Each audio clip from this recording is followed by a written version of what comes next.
Okay, good morning, everyone. Let's get started. Okay, so last time we talked about mutation. So one possible outcome for a mutation is the gain of function. So for example, okay, so one of the possible consequences for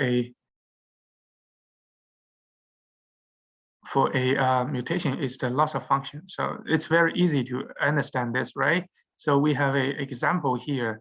So when we talk about a single gene, the mutation could occur in different region of the gene. So for example, the promoter region, which is very critical. So if there's a mutation occurring here, probably the entire function of the gene will be removed. So, and also, so in this diagram, so as you can see, we use different color to represent how important different parts of the gene would be.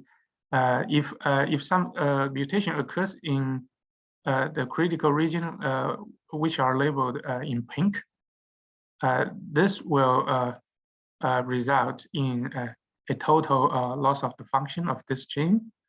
If the mutation occurs in some not that important region, then you will not see any consequences. So this is the silent mutation. If a mutation occurs in some region which is close to the critical region and also so which is in the less important region, but very close to the critical region, then you're going to see a partial loss of the function of this gene. So in this case, we call this as a leaky mutation. All right. So how to understand the loss of function? So for example, if a wild type gene can produce functional protein, of course, this will give us the wild type phenotype. Okay, so if a mutation occurs in one allele, so this is a mutant allele and this is a wild type, so the wild type allele still can produce functional protein, but the mutant cannot. So probably, yeah, if this is a so now we should think about like either the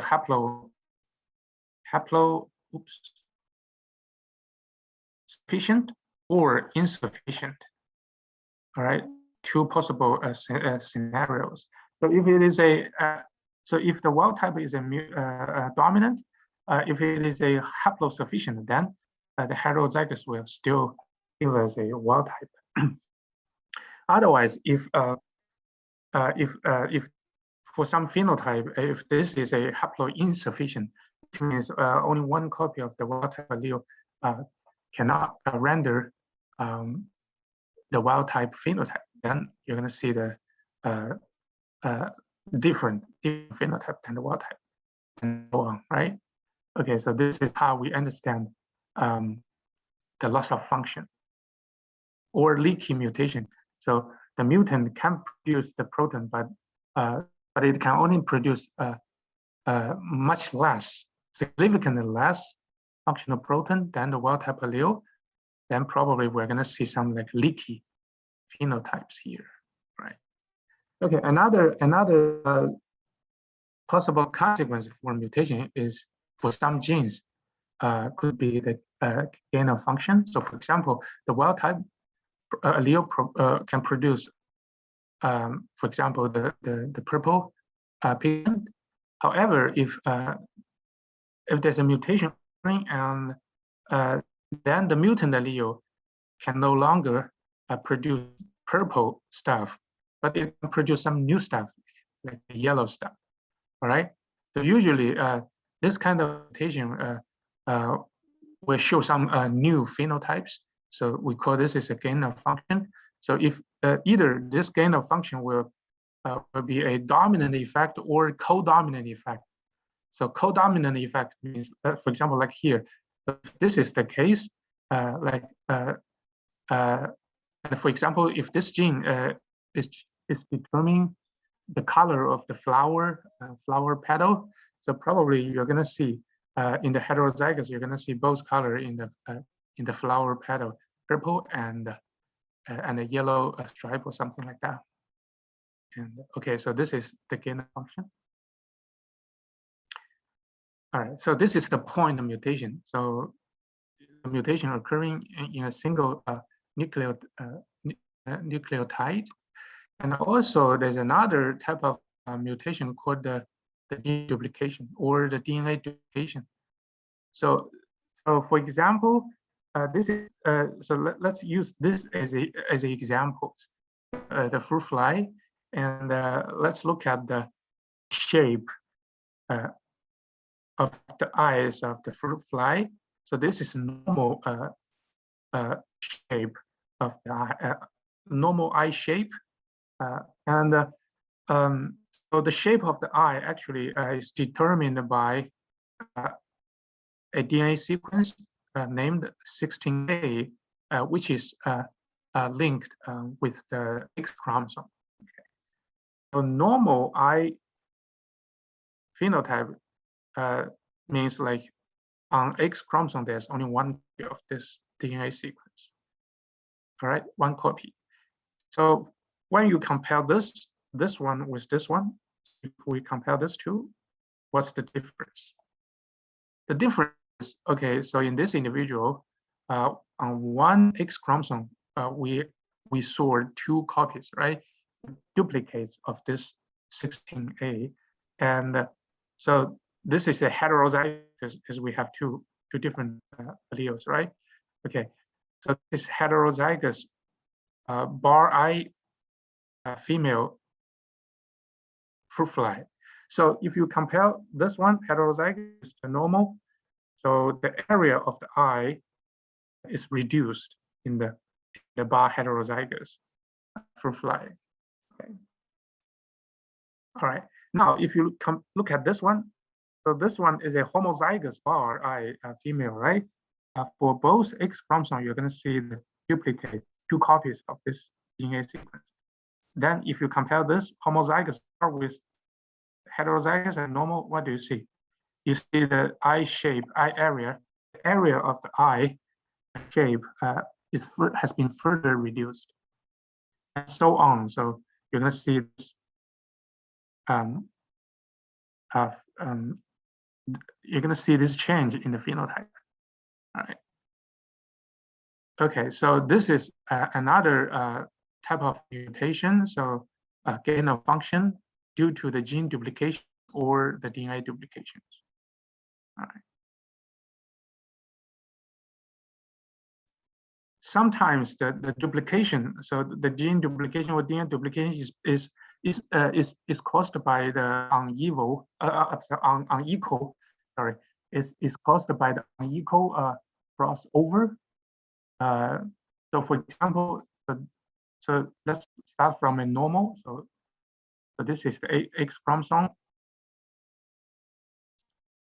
X chromosome for a normal female fruit fly, and this is the 16A, and this is the 16A. So, so during the meiosis, if there's a unequal or uneven crossover occurring in this is between these two X chromosomes, for example, if the crossover occurring here with here, then the consequence is like for one X chromosome, there's no such 16A DNA sequence, but in another X chromosome gametes, you're going to see two copies of this 16A. All right. So this is the reason why we see this gene duplication in this situation, and this can explain most of this when you look into a genome for an individual, you see the duplicated genes. So or DNAs. No, this is not a autosomal traits because good question. This is a because this 16A DNA is linked to X chromosome. So we cannot say this is a autosomal traits. So it should be termed as the sex-linked traits, just like the eye color. So it seems like in Drosophila, the traits, the phenotypes associated with eye, either the eye color or the eye shape, they are all on the X chromosome, right? So if you remember, yeah, okay. All right. So suppressor mutation. So we have talked about before earlier. Suppressor means the suppressor mutation means like we talk about two genes, the interaction between two genes. So if of course, if both genes are wild type, then it should render the wild type phenotype. However, if the mutation occurring in the first gene, then you're going to see the mutant phenotype, right? But if there's another mutation occurring in the second gene, and that second mutation can reverse the consequence from the first mutation, then we say second mutation is a suppressor mutation. So this is an example. So we showed this before. Okay, this is wild type first gene and wild type for the second gene. So each gene can produce some functional protein with specific shape, and these two proteins can come together nicely to do some function in the cell, and this will be an active protein complex. However, if the first gene has been mutated, you see the shape has been changed, right? So if second gene is still wild type, they cannot come together to form an active protein complex. Then you're gonna see the wild type. All right. Only if like so this is still mutant first gene, but if the second gene also has also mutated and the mutated the second gene mutated second gene, if it can produce some slightly changed protein that can perfectly meet with match the mutated protein for the first gene, then still we're gonna see the active protein complex and do the same thing with wild type complex. All right. Okay. So what causes mutations? I believe most of have already known some mechanism behind mutation, right? So mutation could occur spontaneously, so naturally, which means like mutation can occur naturally without any outside force. Okay. For example, so when cell is duplicated itself, so there might be some errors in the replication or the very basic biochemistry in cell. So this can naturally, spontaneously introduce some mutations in the genome, right? Also, we're going to talk about this later. So this is another mechanism that can cause mutation, the transposon. So in everybody's genome, so we have something called transposon, or we can call them the mobile DNA elements. So the mobile DNA elements can move around the genome. So you can think about this like if a DNA can move from here and there.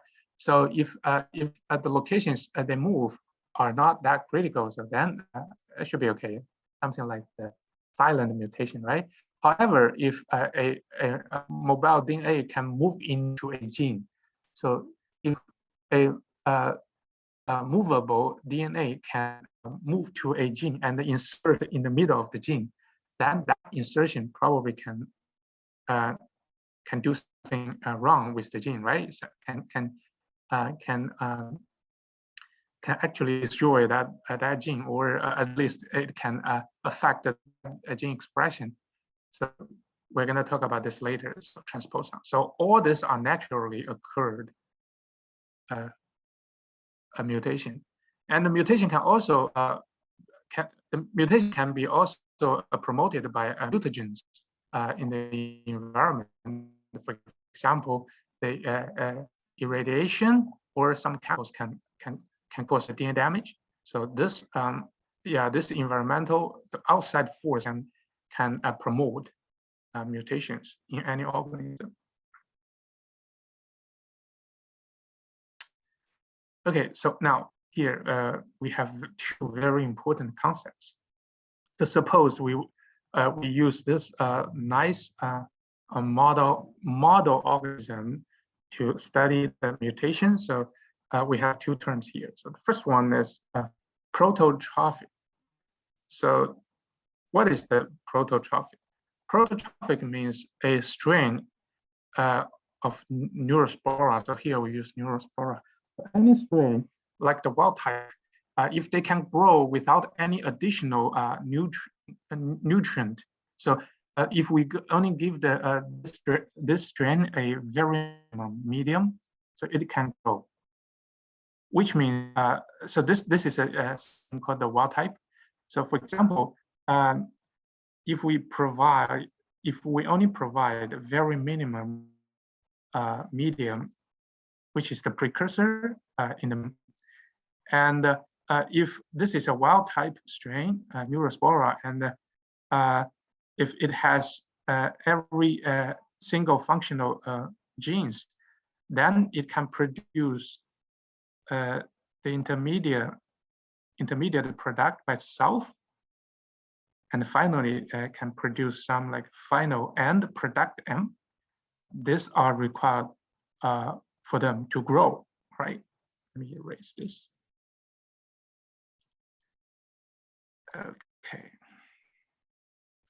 And so as you can see, we draw this diagram because this is a complete biological pathway.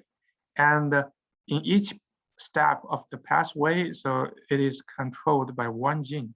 So if it is a prototrophic wild type Neurospora strain, so all four genes are functional. Then so it can complete the entire biological pathway and produce the end product M, which is required for the growth of the Neurospora.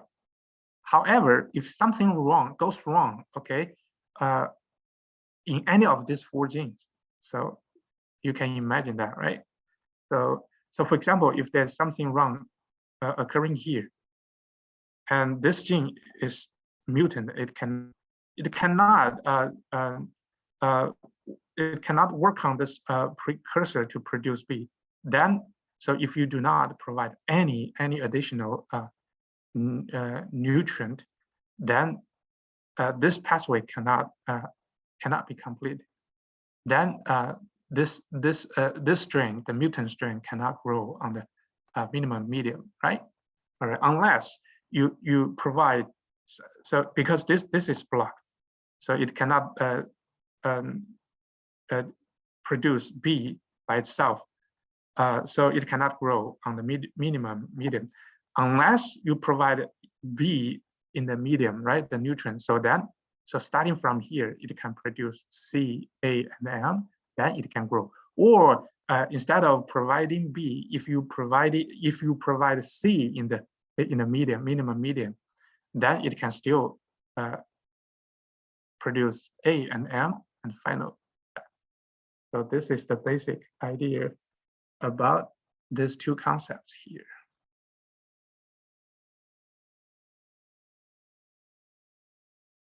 All right, so yes. So right. So if you do not provide any additional nutrient, if you just grow a string on the minimum medium, but if this string cannot grow, then this is called the auxotrophic, right? And people can use this, can leverage this beautiful trait, feature of the neurospora, the mutation, the auxotrophic strands to study the biological pathways. So this is a beautiful model to use. All right, let me give you an example here. This is very important. In the second midterm, we're gonna test on this. Okay. All right. So pay attention. All right. Okay. So for example, this is a pathway. Okay. So this is the precursor in the minimum medium. And all right. So this is a pathway we have enzyme 1X. So of course, this enzyme is produced by gene X, right? And the enzyme Y and produced by gene Y and gene Z. All right. So each gene will take care of each step, discrete step in this biological pathway, and the end product is the arginine, right? As you can see, we have like several like intermediate product here. All right. It's very difficult for me to pronounce these names. Let's try. So ornithine, citrulline. Okay, yeah, whatever. Okay, now we have three different mutants. We have three different mutants: mutant 1, mutant 2, and mutant 3. So we call this arginine 1, which means like without arginine, so this one cannot grow. This one the same and the same. But the mutation occurred in these three strains could be different. So why? Because when we grow, so of course, each of these three cannot grow, so all these three strains cannot grow on the minimum medium. Okay, so this is why we call them what? We call them auxotrophic, right? They are all auxotrophic. All right. Okay, let's do some experiment here. Okay, so if we provide this in the minimum medium, so this guy can grow. So that's why we see A+ here. If we provide, so how do we understand? How do we read this table? So this is important because in the test, in the second midterm, I'm going to give you a table like this. So you need to know how to read this table, and then you can successfully complete your test question. Okay, so if we provide this thing, this nutrient in the minimum medium, so this guy can grow. The same here. So if we provide this, it can grow. If we provide arginine, the end product, it can also grow, of course. Yeah. So what can we what conclusion can we make? So for the first one, it must be like this. So this enzyme has something wrong because it cannot produce this olefin from the minimum medium because of the mutant X enzyme, right? That's why if you provide this, then the pathway can be functional. If you provide this pathway can be functional, partially functional, and then this strain can grow, right? If you provide the end product, of course, it can grow as well.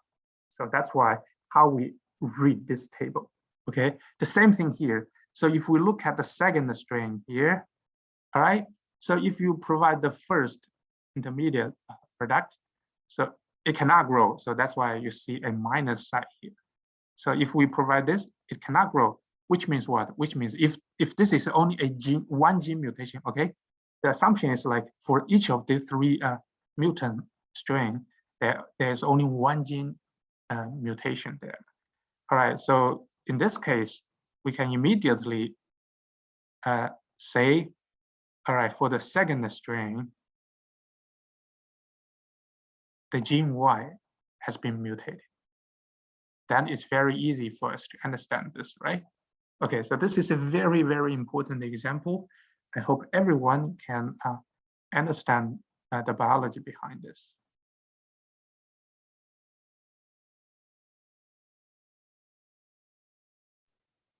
And then, Professor, for arginine, for the ARG3, we would say that both enzyme X and Y were mutated, right? No. So, or I'm sorry, enzyme Y and Z. No, actually, no. Because here, so I just mentioned, so yeah, this is a good question. So, because in reality, could be like that. Maybe more than one enzyme has been mutated. But in this case, so we try to learn from the beginning, the very simple one. So in this case, each of these 3 lines, 3 strands, only has 1 gene mutation. So if we look at here, if there's only 1 gene has been mutated, so which one? Of course, only this one, right? If this one is wrong, then if you provide this for the 3rd strand, it cannot grow. If you provide this, it cannot grow as well. Only if you provide the end product arginine, so it can grow. So this is the case. And in the exam, so the same. I will not test you with a very complicated situation. So I only test you with the mutant strains with a single gene mutation. Did I answer your question? Yeah. Yeah, I think it did. Okay, great. Okay, thank you.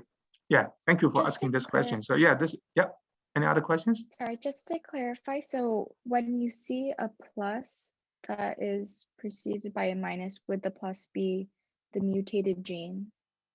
Like, except for like ARG1. Oh, you mean what's the difference between plus and minus, right? I know the minus is not grow and then plus is grow. That's right. But if we were just looking at which one is mutated, would it be the plus that is after the minus? So like for like ARG2, it'd be exactly. like yes, that's a good strategy. Okay. Yes, yes. Okay. So yeah, that's very that's a very clever, smart strategy to analyze the pathway. So let me show you. Yeah, let me repeat this. So this is the way. So I'm going to show you later. So using this example, real example, to show you how you can successfully tackle this question in the exam. Yes, on X. Yes, assuming single. Yes. Okay. So oops. So if you let's look at the second one. So if you, of course, you need to arrange the table in this way, like all the minus should be at the front, right? All the plus should be on the right hand side. And if you want to diagnose which step has been mutated, which gene, so always like you're gonna find that the genes right before the first plus sign, right? So for example, if this is the place where the plus starts, so so the enzyme right before this first plus sign will be the problematic enzyme, the mutant enzyme. Yes. So this is the way you do this. So let me show you this example. So this could be a so in the quiz or in the midterm or final exam, I may give you a problem like this. So, all right, and we have like 4 mutant strains, right? So all of them are what? Oxotrophic, right? Oxotrophic. Okay. They cannot grow without the end product. So in this table, so I purposely mess up the plus sign and the minus sign. So if you compare this table with this table, you're going to see this table is very nicely organized. And so this is a beautiful triangle here, right? So you're going to see like if from here to here and here, you're going to see the last one should have the most plus sign. The second one is the next one, so with one less plus sign, and this one is another one less. So in other words, so the last column should have all plus sign here, and the last but one column you're going to see this and this. So in this way, you can easily figure out the pathway, the steps for this pathway, right? But in this example, I purposely messed up this signs. So of course, this is the last column because everything is plus, right? In this column, but this is not the next one. You should find this one. You should move this one from here to here because this column has 3 plus signs, right? And this one should be here, and this B should be the first column. So I hope, yeah, this is clear. And the same thing for the rows. So the rows, we should reorder the rows, the mutant strains in the same way. So when we look at here, so the first mutant should have all plus signs, and the second one should have all plus sign but 1, right? So of course, the original table like this is not nicely organized. So if during the exam, so if you have a question like this, the first thing you need to do, this is my suggestion. So this is the easiest way for you to figure out this problem. So you just reorder the column first to make sure, yeah, this is the column. The last column should have all plus signs, and the second column here should have all plus signs but 1, and so on. And then after you are done with the column, you need to reorder the row as well. You need to reorder the mutant strains as well, to such that the first row should be all plus sign, and the second row should be all plus sign plus but 1. Yes, so I'm gonna give you the table first. So this is the data. So for example, this is the experimental data we got, but you need to, so this is my suggestion. Maybe you have better way to do this, but yeah, this is my way to do this. So my suggestion is like you reorder, you reorganize this table in this way, and then let's see what happened. So once you reorganize the table in this way, so you're going to see this nice triangle here, right? Then you can immediately figure out the order of the pathway. So the B must be the first intermediate product, and the C should be the next, and A and M is the end product. And then you can use the strategies we just talked about. So for example, for this one, definitely is the first step. The first step has been messed up. So that's why you need all this possible nutrient to make sure this strain can grow on the minimum media, right? And okay, let's look at the second strain. So here, this is the first plus sign. So which means, because this is a single gene mutation, and if we want to figure out for this strain or what gene has been mutated, so the gene right before this first plus sign, see here, should be the gene that has been mutated for this strain. I hope, yeah, this is clear. Any questions? So this is a very, very useful tool that people can use to study the biochemical pathway in the model organism, for example, the Neurospora. Okay, it's very nice design, right?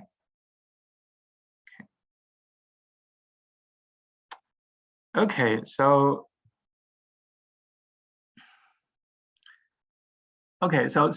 we talk about the complementation test.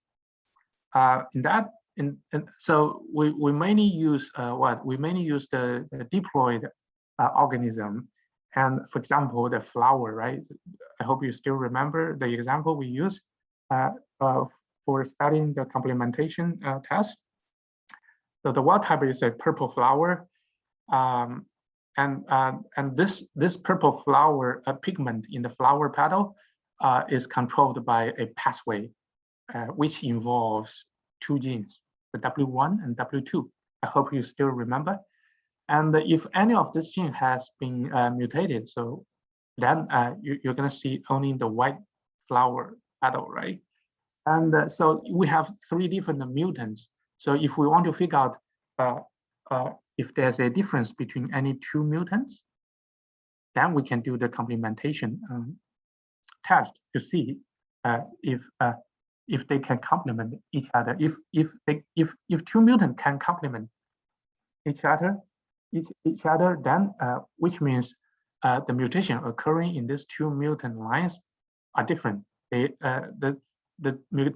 So for example, for the first mutant, the mutation occurs within the first gene, but for the second mutant, the mutation occurs in the second gene. So this is how this is the biological theorem behind this complementation test.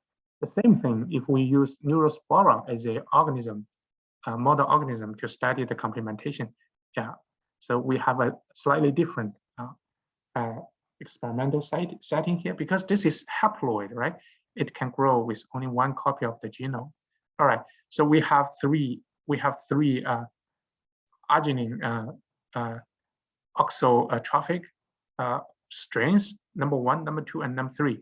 So if we cross the first two, and if the progeny from this cross will be like this, so the 1 wild type and the 3 mutant type, so this is the prototrophic, right? So the outcome, the progeny from this cross can produce some wild type Neurospora. So what does that mean? That means like, yeah, this is a successful complementation test. So these two strains can complement each other, right? All right, which means what? Which means like the mutation 1 is different from the mutation 2 because the mutations are occurring on 2 different genes in these 2 mutants.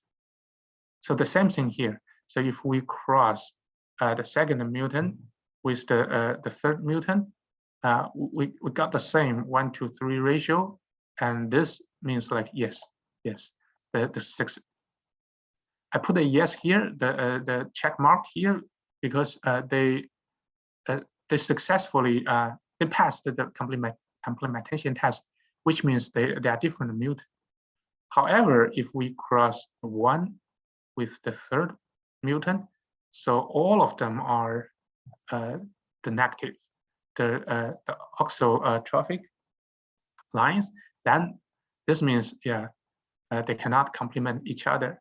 So the mechanism is like this. So if they can, so for example, if the first line and the second line, if they can complement each other, so this means like the mutation occurs on 2 different genes, right? So for the first line, the mutation occurs on the B gene, but for the second line, the mutation occurs on the A gene. So if we cross this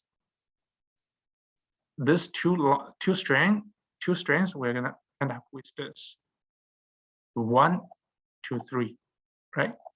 However, if we cross the first strain with the third strain, because for these 2 strains, the mutation occurs on the same gene. So we use A1 to represent one allele, mutant allele, and A2 to represent another mutant allele for the same gene, A gene. Then they cannot complement each other. So all the progeny from this cross will be what? Will be the oxotrophic strains, right?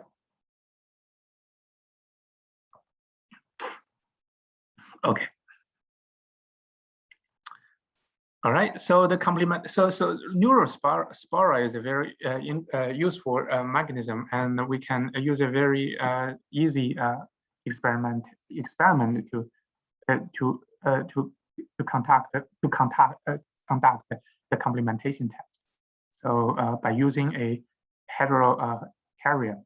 So for example, this strain, mutant strain, cannot grow by itself on the minimum medium. This strain cannot grow either. But however, if they fuse, if we got a fusion of these two strains, and the hetero carrier means like multi-cell organism, so it has multiple nuclei in this fused cell, and because of the complementation, so for the first line, so something wrong with this step. For the second strain, something wrong with this step. However, if they are fused, so the combination of this pathway will be functional. So this pathway, entire pathway, can be completed because of the complementation of these two mutant genes, right? So this is a nice experiment that we can use to do the complementation test in neurospore. Okay. All right. So so I just finished the one major part for the mutation. So let's move on to the second type of mutation, which is the transposable element. So we talk about that, right? Just now. So I said like the spontaneous mutation, which is a natural mutation occurring in any organism, could be due to transposon. Transposon means the transposable element in the genome, right? So here, look at here. So if you look at the petal of the flower or the kernel of the corn, so some are normal, but some are not that normal. So it is the variegated. So you see the different colors here, variegated. So the petal of the flower is the same. So in this two cases, this mutant is due to the transposable element, DNA element in the genome. So let's study how this works. Okay.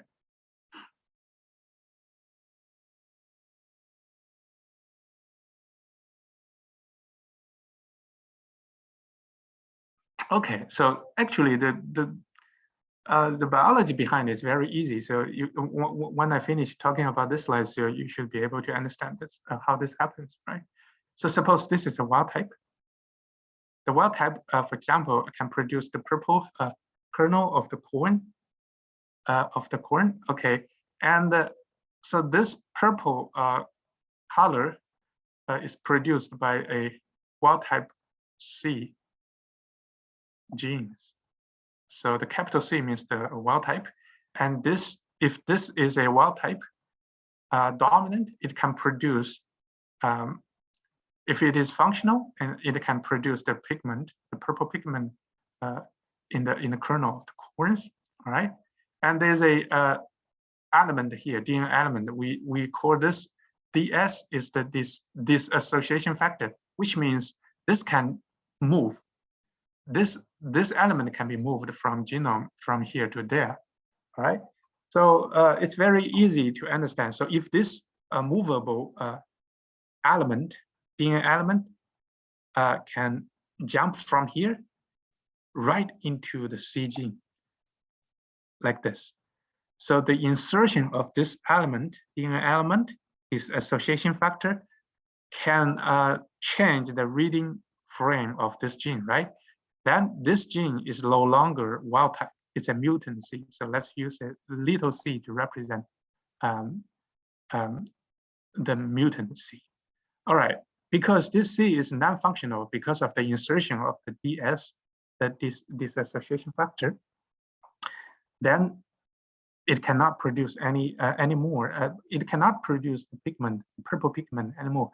Then you're gonna see the yellow color for the kernel of the corn, right? All right. So actually, this DS cannot move by itself. Only if there's a AC. So AC is the activator. So this is a So AC is itself is a movable transposon, is a movable DNA element. So it can move by itself. So that's why we call AC as the autonomous transposon. Okay, all right. But DS is not. DS actually is a mutant form of AC. So the DS actually came from AC, but for some reason there's a mutation occurring in the AC, and then it becomes DS. So DS can be moved, but it cannot move by itself. So we say this is a non-autonomous transposon. So only if like AC activate the DC, then the DS, then DS can move. Okay. So for example, if this is a colorless kernel, because of the insertion of the DS here, but in this kernel, for some region like this, and this, because of the AC, so this AC can activate this DS, this association factor, and so this association factor can move again out of this gene. Then this gene can be reversed back, right? The mutation can be reversed back, and then you're going to see some part of the kernel will show the purple pigment. So this explains why you're going to see this variegated kernel. So let me see.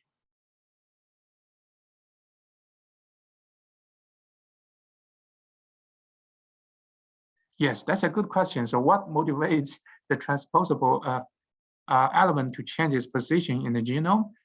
Is there any enzyme that is causing to move? So yes, that's a good question. So there's a lot of like very complicated biology behind. So I believe there's a purpose for this, right? Because if so there's a lot of like factors can contribute the change of the genome. Because mutation, sometimes people think mutation is not a good thing because like the radiation or chemical can cause cancer. Yeah, that's the bad mutation. But actually, from the evolution angle, so probably mutation is a very good thing because it can produce the diversity within a population and organism. So I think there must be a lot of like evolutionary force or adaptation force behind to make your genome not that stable. If your genome is too stable, it cannot change. Then if some environmental factors change, probably the entire population cannot survive, right? Because of the mutation. So we may have some new features in the population. Even there's a disaster occurring, so still like some individuals can survive. So yeah, so this is the good thing, I think. How come it doesn't? Oh, okay. So how come it doesn't? So because yeah, this is all right. So I just give you an example here. So so sometimes like yeah, this is a pure thing, but for some, so remember we talk about this. So when you see a phenotype, it's not just because of the genetics. It's because of the interaction between the genetics and the environment, right? So for example, if this line actually remains stable in a specific environment, okay, so probably, yeah, so this will never leave this gene. So that's why you see a very stable yellow color of kernel. However, if you plant the corn, this line into some different environment, probably there's some special environmental factor can trigger this occurrence. So then not all cells have this phenomenon. I mean, only part of the cells show in this kernel showing this re-jumping of the DS. Then you're gonna see this variegated pattern in this kernel. So yeah, this is a very good question. So all possible outcome could be observed, but it's our application to find out the reason why, right? So I think yeah. So the biology is actually a very complicated system. So all possible outcome could be possible. So, but there must be some reason behind. And I think, yeah, so different phenotypes is due to the, so this is an important message, due to the interaction between genetics and the environment, the G by E. So this is a very important. Okay. I hope this is clear. This is another example here. Okay, so in this example, some traits that are associated with the kernel, foreign kernel, are on this chromosome. So on this specific chromosome, so we have 3 genes here. So we have the wild type capital C, which is the pigment, which determines the pigment, right? The big C, the capital C will be purple, and the SH, the wild type, the capital SH will be determine the shape of the kernel, the plump, something like the round shape, very plump. And there's a WX, which determines the surface of the kernel, so shiny, it's beautiful traits. And so this is the mutant type. So C is the colorless, yellow actually, and the lowercase sh gives the shrunken shape, and the little wax, the WX gives a not shining feature. All right, so this is the initial genetic setup for this corn line. As you can see, this is a heterozygous, right? For these 3 locus, heterozygous for these 3 locus. Of course, this is a wild type. Wild type. So this will give us like the purple and the plump and the shiny feature. However, there's a, what is this? This is a dissociation factor. All right, so this guy is very unstable. It's not stable. So if there's a AC can activate this, so it can disassociate. So the consequence of the disassociation of this element is what? It's like the entire region of this will be lost. So like this will be lost. So the resultant chromosome will look like this. So this is something we have learned before, right? So the hemizygous.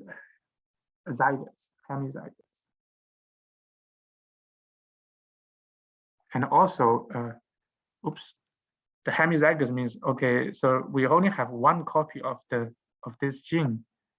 We are lacking the other copy in the diploid individual. And because of this, so this 3 recessive allele will be expressed. So then we say, okay, they are initially recessive. However, because of the losing, because of the losing of the dominant alleles, then they are expressed because of the pseudo dominance. So and this occurs in this region. Only in this region, which means like only in this region the cells has this association because of the DS element, and then you're going to see this interesting pattern in the kernel. Okay, and the same thing here. All right, so this is a different model. Okay. In this model, this is the initial genetic setup.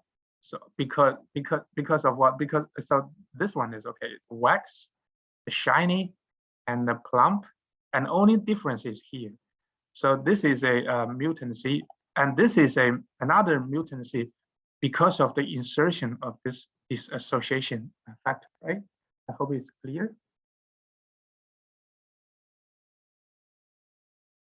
Yeah, this allele is a mutant because of the insertion of this DS. However, if this DS can be removed, then it can be reversely mutated, and we're going to see a capital C here, the wild type C, and then it will give the color to the kernel, right? So that, and this is not occurring in all the cells, but some of the cells. That's why you see this variegated pattern in the corn kernel.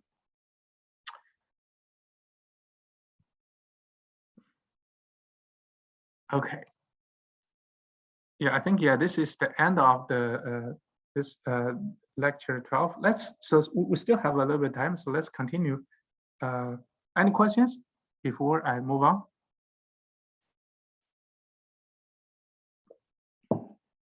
I hope, it seems like it's clear to everyone. Good, nice.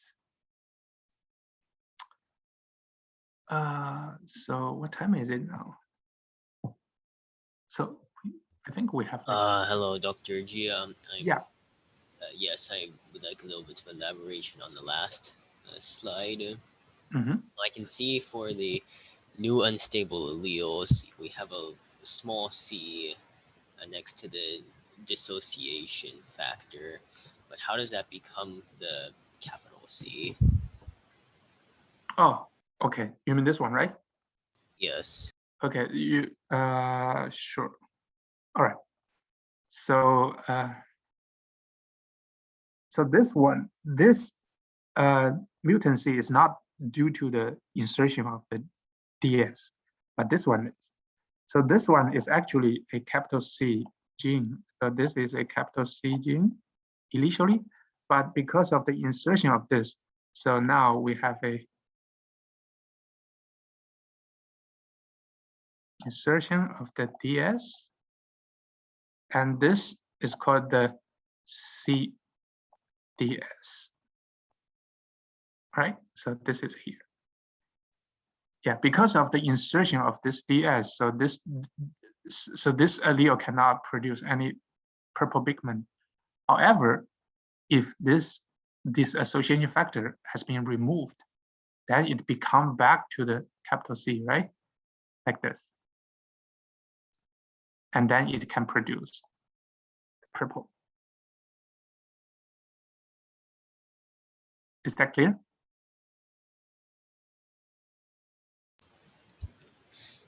So the capital C is already in the gene, but it is. Yes.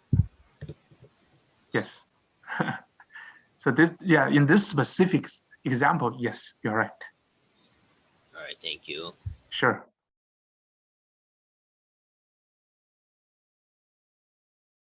So any other questions?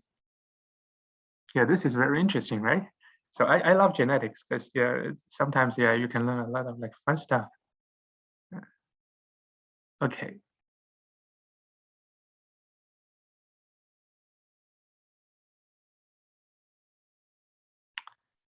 Okay, I think we can spend a little bit of time today to talk about chromosomal mutation. So here we will. So in this lectures, we're going to focus on some large scale mutation. Before this, so we only talk about like the point of mutation, like only like mutation occurring in a very small region, either a single nucleotide, right? Or some DNA repeats, like the bar I in the fruit fly. So the repeats, the duplicates of a specific DNA sequence, right? And also the jumpable, like as possible elements, small region of the DNA. All right, now from now on, so in this lecture, we're going to focus on some large scale mutation, either the chromosomal mutation or the chromosomal rearrangement, which will produce some new phenotypes. Right. Okay, so now number 3. So this is the third category. So we're going to talk about the chromosome mutation. So large scale. So compared to the previous mutation. So this is very large. Okay, so let me see. Oops. Okay, so first, so this mutation is inheritable. So inheritable changes in the whole chromosome sets. So this is one topic we're going to cover from now on. And also, we're going to talk about the inherited changes in a large chromosome segment. So this is the mutation in the entire chromosome sets. And this is the chromosome change in a large chromosome segment, so chromosomal segment. So the reason why this is different from the previous part is because this mutation could affect more than one gene. So in the past, we only talk about a single gene, right? Single gene affected, or maybe two genes. But now, yeah, if just imagine, like if the entire chromosome or the entire chromosome sets have been changed, then this change will affect more than one gene. Right? And we're gonna learn the deletion, the insertion, the duplications, and the translocations, or that are involved in this chromosomal mutation. So let's look at the change in the whole chromosome sets. Whole chromosome sets, not just one chromosome, the entire chromosome sets, right? So, oops. And again, so in this part, we're gonna look at the alteration in the individual chromosomes or the whole sets of chromosomes. So this is the change in the ploidy, and those are the change in the single chromosome. All right. So let's look at the change in the whole set of chromosomes first. So this is the term we need to understand, the polyploidy. So euploidy means like the normal number of the chromosome sets. So for example, 1n, we have learned this, right? The 1n, one set of chromosome, haploid cells, gametes, that's the example for 1n and 2n. So usually, like if we only have one set of chromosome, that's the haploid, 2 diploid, 2n, and 3 triploid, and so on, tetraploid. That's the different changes in the number of the whole sets of chromosomes, right? Okay, then when we look at the alteration in the individual chromosomes, not the entire set of chromosomes. So we have another concept here, the aneuploidy, which means the abnormality in any individual chromosome. So for example, this is a trisomy, right? We learned this before, the trisomy 21. So when we look at the genetic setup for this individual,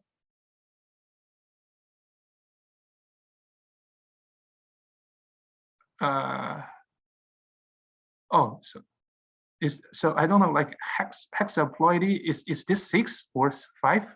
Maybe I'm wrong. Let me see. Oops. Hex means 6. Oh, okay. Sorry. That's a typo. Thank you. I'm gonna change this later.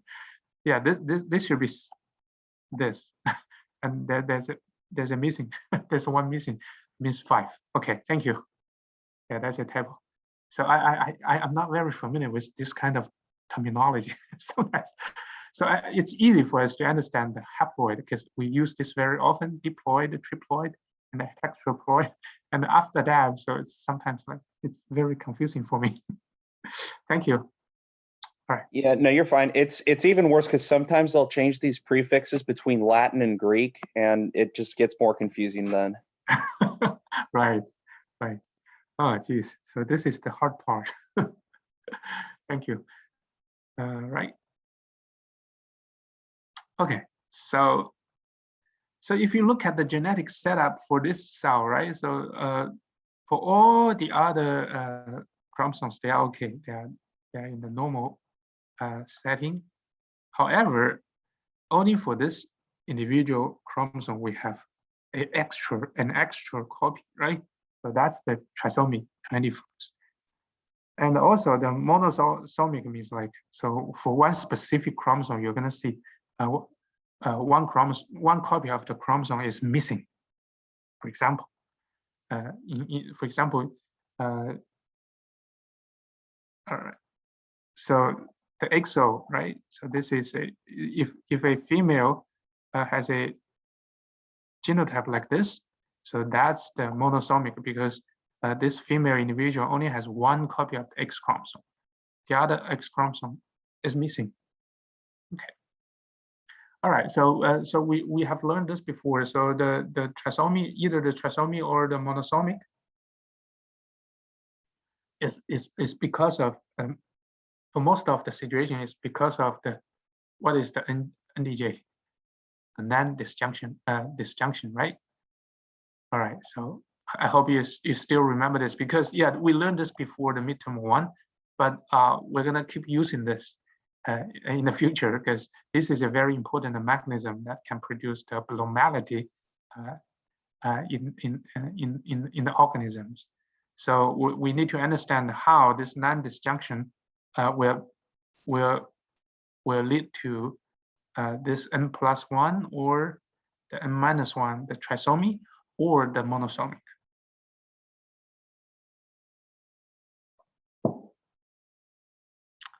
All right. So and we have many different genetic settings. So we're going to focus on this, because this is the basic one, the easiest one, the monosomy and trisomy. And okay, so the monosomy means, like, for example, in human, this is a 2n-1, because one chromosome is missing, right? And for that specific abnormal chromosome, there's only one copy. Then during the meiosis, so this is a we say, because that chromosome do not have a pairing chromosome. So during the meiosis, it will form a univalent form. So when we look at the trisomy, so because this is a 2n+1, and for one specific chromosome, we have an extra. So during the meiosis, either these three copies will be held together to form like this, to form this trivalent, or it can be like this. So only two are held together, and the other one will be independent. So if this is the form, we'll say, okay, during the meiosis, this trisomy will form a bivalent plus a univalent. Okay. All right, so as I mentioned, we have different forms of this aneuploidy, but we're going to focus on this two. Those are the basic one, fundamental one, and the easy ones. Okay. So in human, so probably some trisomy is viable. So the individuals carrying this genetic type can survive, but they are kind of like associated with some disorders. So those are the examples here: Down syndrome and Edwards syndrome, and some trisomic genotype is very fatal, so it cannot survive, even die as infants. So because of what? Because this indicates, like, probably the chromosome number 13 is very critical. So if there's something wrong with this chromosome, so it will be fatal. However, the 18 or 21, probably they are not that long. So usually they are very small. See, which means there are not that many genes on this chromosomes. So which means, like, the trisomic of this 21 could be could survive because of this. But if, like, for example, the 13, where's the 13? 13 is relatively larger, and, like, for example, the 1 is very large. There are a lot of critical genes on this. If there's a extra chromosome 1 here, so this individual cannot survive. This abnormality will be fatal. So this is how we understand this.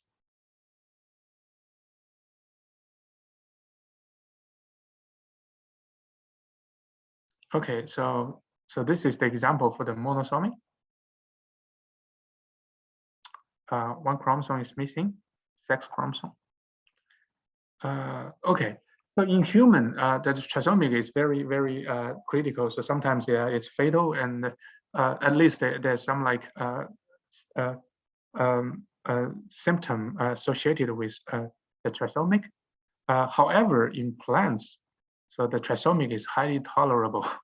So for example, so in this plant, okay, this is normal diploid 2N, and this is 2N.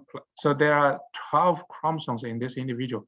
So we have 12 forms of the trisomy. So this is the trisomy of the first chromosome. This is the trisomy for the second chromosome, and so on. So all of them can survive, and they can show different phenotypes. So which means like the trisomic is no problem in plants usually, but yeah, it's really a big deal in mammals, in humans. So this is the difference between the two different world, right, realm. So why the different trisomic plant individual will show different phenotypes? So why is that? Because if you have an extra copy of one chromosome, that means the genes on that extra chromosome will be expressed. So this will introduce some difference in the gene dosage effect, right? So this is very understandable. It's easy to understand. Okay, so I think I'm going to stop here today. Any questions before we dismiss the class?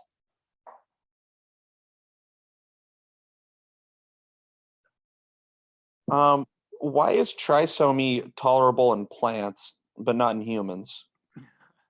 That's a good question. I think I cannot give you. I don't think I can give you a exact answer. So I think I will leave this question to you. So if you have time and interest and you are interested in this, yeah, please figure out some useful answers to this question, and maybe you can share, if you like, you can share these answers to everybody in the class next time. How do you think about this? Yeah, this is a good question. So I believe there are a lot of like there are a lot of like biological reasons behind.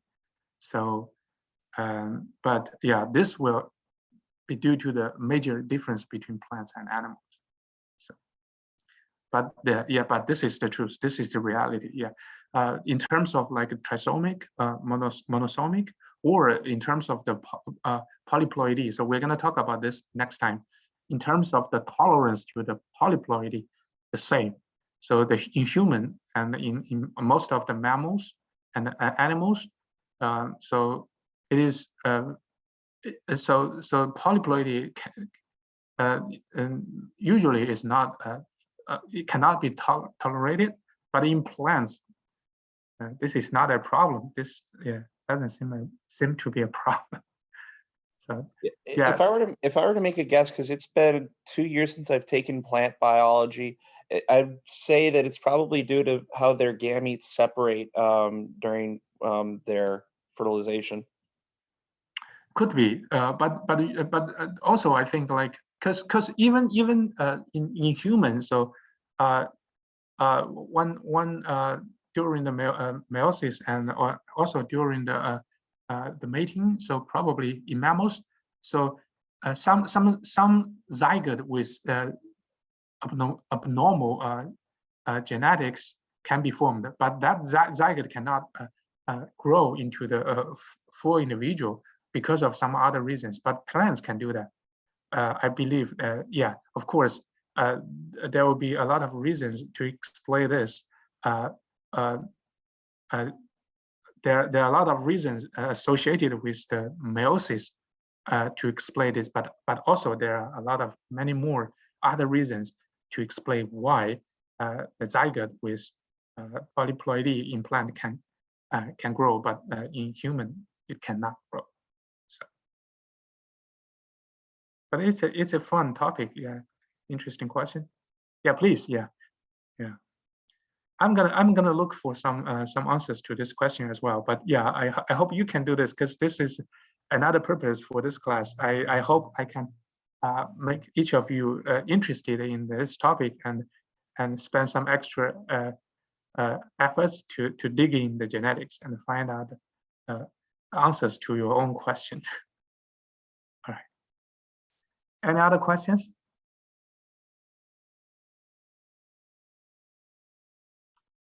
Okay, very good.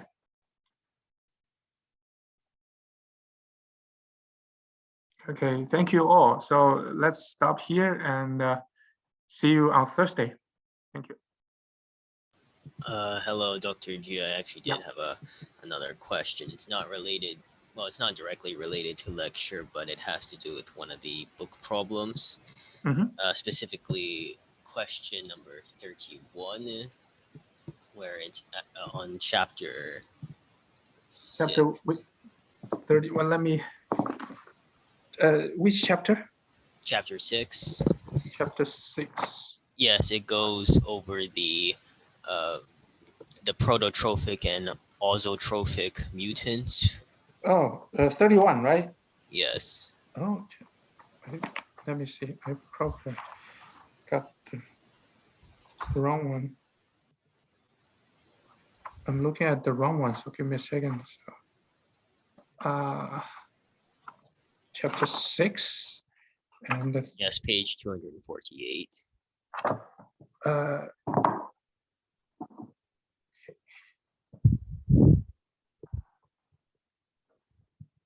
30. All right. 30. What's the number? Sorry. 31. Oh, 31. Okay, got it. All right. Oh, what is your question? Yes, I'm not entirely certain how to start approaching.